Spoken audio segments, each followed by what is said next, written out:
what's up, guys? It's Shining Polaris. Yes, another fantastic episode of AEW Dynamite. This one was really, really good, though. A lot of great matches. And then on top of that, they're going to have a live Rampage, and then we'll have Battle of the Belts on Saturday. So, yeah, it's going to be big week for AEW. So, anyway, yeah, this episode's great. It happened in New Orleans, and we're just going to talk about it, the usual stuff. So, first match that came out, started off with the straight up banger. This was CM Punk versus Penta, and of course, I'm going to root for CM Punk, but who doesn't like the Lucha Brothers? And even though Rey Fenix isn't here, Penta's been doing his own thing as a singles wrestler. Now, I just want to say about Penta's gimmick. I'm neutral on that. I just wanted to say that I think when Rey comes back, they're either going to have to change it because it's a little bit too much in my opinion. And with the shovel and the tombstone and then what Alex is wearing, and I really like Penta and Alex too, but I don't know. I think it's a little bit silly. It's not really bothered me yet. It's still fine because it's kind of new. But yeah, I think when Rey comes back, they're gonna have to change that. But anyway, I also want to say that with Penta, he's a great singles wrestler too. But of course, when you're primarily a tag team, you're gonna lose in your single matches. So I'm just I know he's gonna lose, but it's still I was kind of rooting for him because it would be cool if Penta would win a singles match by himself. But anyhow, he's against CM Punk. CM Punk was always gonna win. So anyway, so this match was really good. The usual stuff. I don't know what else to expand on it, but it was a really great beginning match, and I will say that the New Orleans crowd was pretty good. So of course at the end, after many attempts, CM Punk eventually landed GTS onto Penta, and CM Punk won. So there you go. So obviously CM Punk has been signaling that he wants to go after the world title. Everyone has kind of mixed feelings about it because it's does he need it? Do we want to put the title on someone like Punk instead of one of the more homegrown AEW people? For me, it doesn't matter. I would love to see him with the title. If he never gets it, I'm fine with that too. So I'm actually super neutral on it. I guess if I have to pick one side, I will kind of say that CM Punk don't need the title. I kind of like what he's doing right now and give that to, the other more homegrown AEW talent. But like I said, if he wins it, I'm fine with that too. So especially if he wins it off of MJF, that would be great. But I've said this before, I would rather see Eddie Kingston win it off MJF. So all right, but enough about that. All right, next match we have, and I can't believe this was the second one, so kind of derailed my whole watching experience for the rest of the show. Not that much, but it did for the next two matches after. This was for the Tag Team Championship. This was ReDragon against the current champions, Jurassic Express. I know Jurassic Express have a lot of fans, which is why I hadn't really voiced my opinion on this. But after today, I think you guys know how I feel about them. I was really, and I know I'm not the only one that was ready for Jurassic Express to lose the titles, right? So, regardless, the match was really good. ReDragon, to me, did a lot of great offense onto Jurassic, and I'm I don't know how Jurassic is going to beat them because they were just really were really killing them. Actually, I was kind of hoping that if Jurassic was going to lose, that this would be a part where Christian could leave that group or turn heel on them, but that didn't happen because Jurassic Express won against ReDragon, and I was very, very mad about this. And it's not because I am obviously rooting for ReDragon, but, and I've said it already on Twitter, so I don't know if you want to hear me say it again. Again, I know Jurassic Express have a lot of fans. Jungle Boy is very talented. I just don't feel like they are the champions other teams there's other teams that are better and more deserving. I still feel like ever since they beat Lucha Brothers for for the titles, I just don't feel like they have been real true champs, as I say it, because I think they won it because of Rey Fenix being injured, and also Lucha Brothers, they deserve a much longer reign. I feel that Jurassic Express, in my opinion, is very boring. They have their reign against a few of the teams I don't think have been that great, and to me, like, you got to be a somewhat believable like champion too. Like, yeah, this is the team that could beat every team. I don't feel that Jurassic Express is that team, right? So, like, I don't think they should have beaten Lucha Brothers. I don't think they should have beaten ReDragon. But as you can see, so after the match, after they beat ReDragon, ReDragon walked up to the ramp, and then you see FTR and their music hit. So that's obviously FTR is going to try to get the tag team titles, and so I don't know when that match is going to happen, but obviously it should happen very soon, and I'm hoping that when it does, FTR will just beat Jurassic Express quickly, and then we move on to the real champs. All right, I don't know. I was so mad about this. I was like, I know, I understand you're trying to build a new star. We're trying to build the homegrown talent, which is Jurassic Express. But it's just like they hadn't done anything really with the titles, and we're all ready for a change. Okay, I wanted them to lose at Revolution after beating both the Young Bucks and ReDragon. I was like, okay, I'll give them a little bit more time. Maybe they don't have to win at the pay-per-view. But then, like, now, they should have lost today. And then we could have built ReDragon to FTR, which I would rather watch that match than Jurassic Express versus FTR. But regardless, FTR is, like, the hottest tag team right now. So they better, whatever they go against Jurassic Express, just beat them. And I hope to not see Jurassic Express on my TV for a while. And I know, y'all can bury me later on that. Just not a big fan of them. All right, so anywho. So yes, after that, I was just tweeting because I was getting really mad about that. Okay, but anyhow, what was the next match after this? It was MJF, I believe. MJF versus Shawn Dean. This match was just hilarious. This is basically just a match to show what Wardlow is going to prepare to do for MJF. And, Wardlow, he can't be by the ring. But obviously, he beats up all the security guards, trying to get as close as he can to MJF. MJF is obviously scared to approach Wardlow, so he gets out of the ring, and as Wardlow, he's like next to the ring with like 20 of the security guards, right? So MJF is there. He doesn't go near the ring. Basically, the ref counted him out, counted to 10. MJF loses to Shawn Dean again. I love it. I absolutely love it, and the fact is, now Shawn Dean have 2 wins over MJF. I don't care if they're both shenanigan finishes, but it's hilarious that Dean is getting this push. So good for him. Good for him. MJF is nowhere near getting a title shot at this point. So yeah. Oh man, I love it. So and then related to this, like later they have a segment with it was MJF with his lawyers, Mark Sterling, and he's going to try to set up a match for Wardlow, and so he's going to have Wardlow against Butcher next week, I believe. So anyhow, all right. Then after this match, is it okay? I want to do. It's going to be right. Jazz versus Eddie Kingston, or I'll say Jazz versus Lax, even though they didn't officially call themselves a team yet. So anyway, Chris Jericho, Daniel Garcia, and Hager, right? Versus Eddie Kingston, Santana, and Ortiz. And like,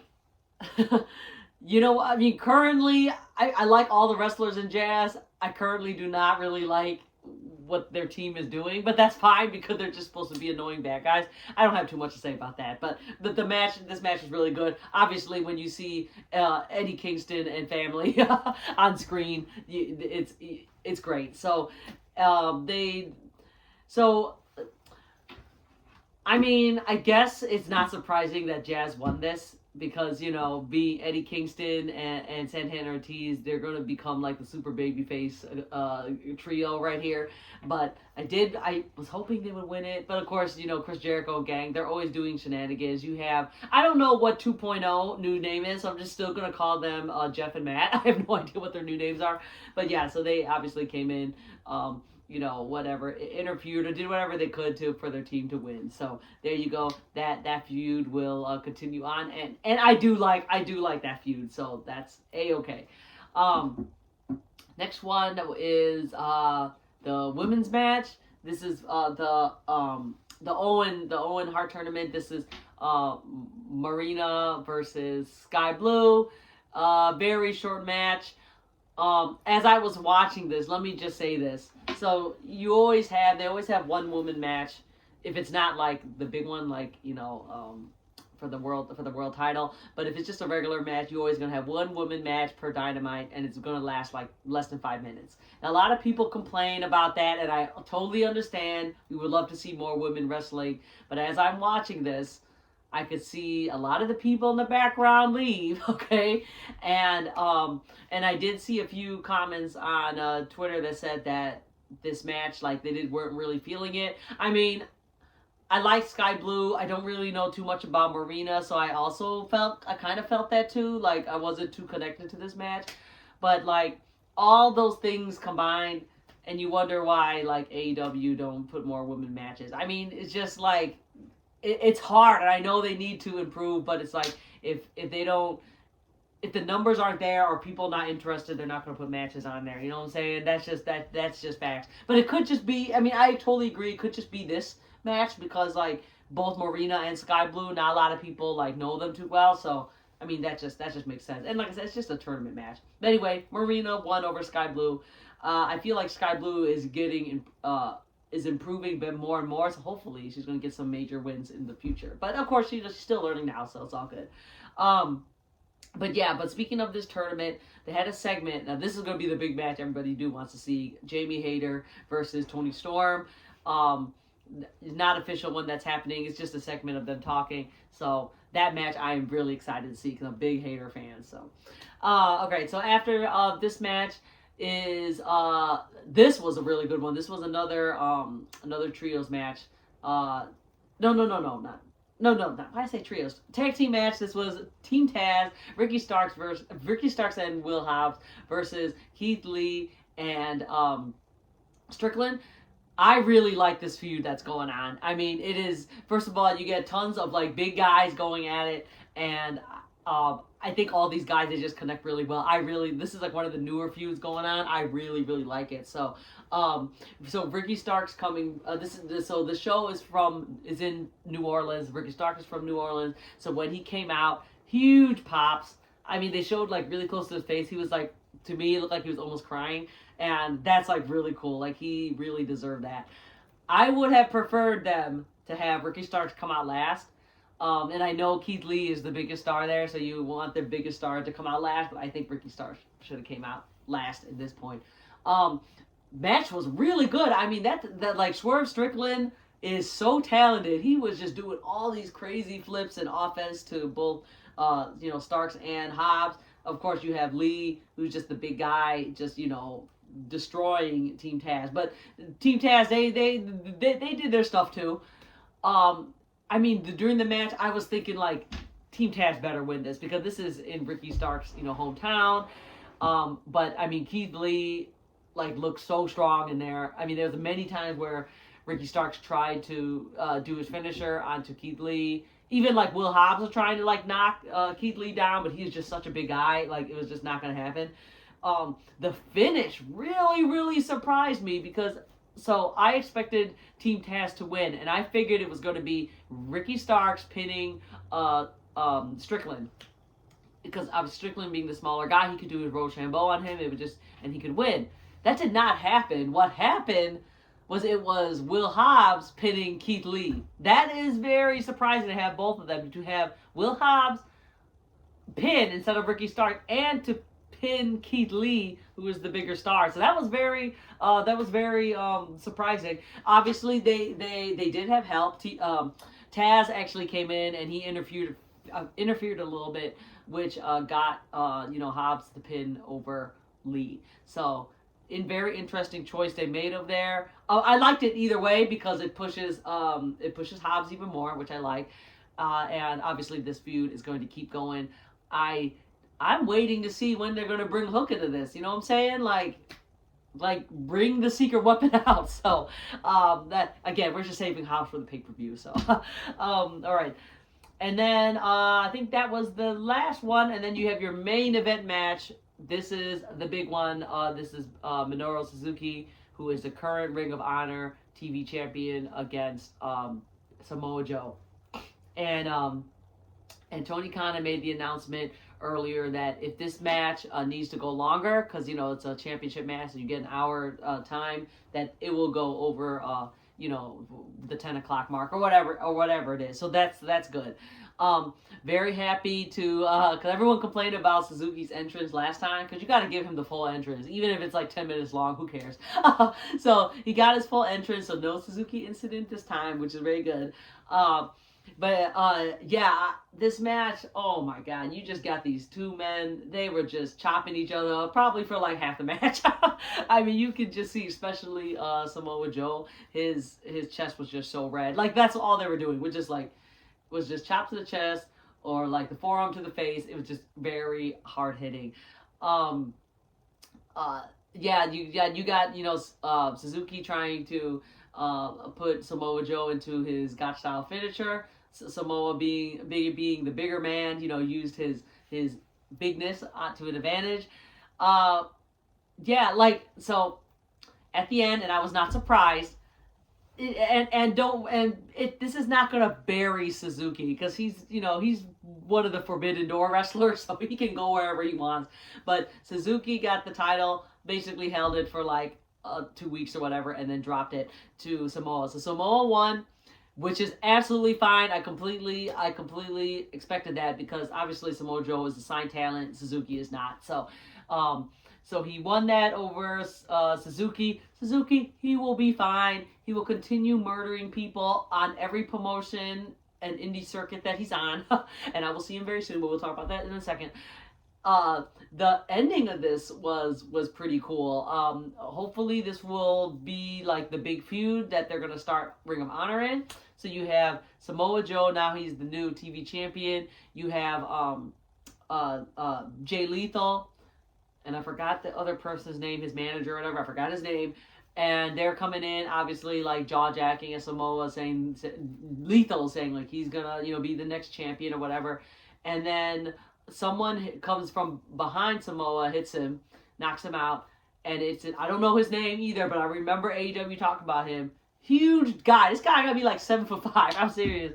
He is, he's from India, and he's a basketball player. I forgot his name is, but I remember an article long ago saying that they were training him to be a wrestler. So he made his debut, which is great. Like, even though, like, we may not know who he is, but India has such a huge wrestling fan base, so that's really good that they have someone like that on the show. And I believe this will all be taking place in ROH too. So bring the eyes up. All the AEW fans watching this now, you need these people to watch ROH too. So that's really good. So that's how the show ended. The light turned dark. Before that guy hit Samoa Joe, the light turned off, and I'm like, House of Black. I know. See, House of Black, they really like cursed us, because now every time the lights go off, we think it's them. But lights turned off. Then it was that guy, and then after they started beating him up, then the show ended. So there you go. As you can see, almost 20 minutes on this video. I know I'm just going a little bit long, mostly for my Jurassic Express comments. So we just make this very short. The future shows for me, we're going to very, very soon. This Saturday, I will be going to my first New Japan show. This will be New Japan Pro Wrestling Windy City Riot in Chicago. I will be attending that. And I got ringside seats, so I'm very excited. And I think I got my wear. I'm going to dress over there that day. So you guys watch that show. Huge card. I know AEW Battle of the Belts is happening at the same time. I'm going to tell you right now, watch New Japan.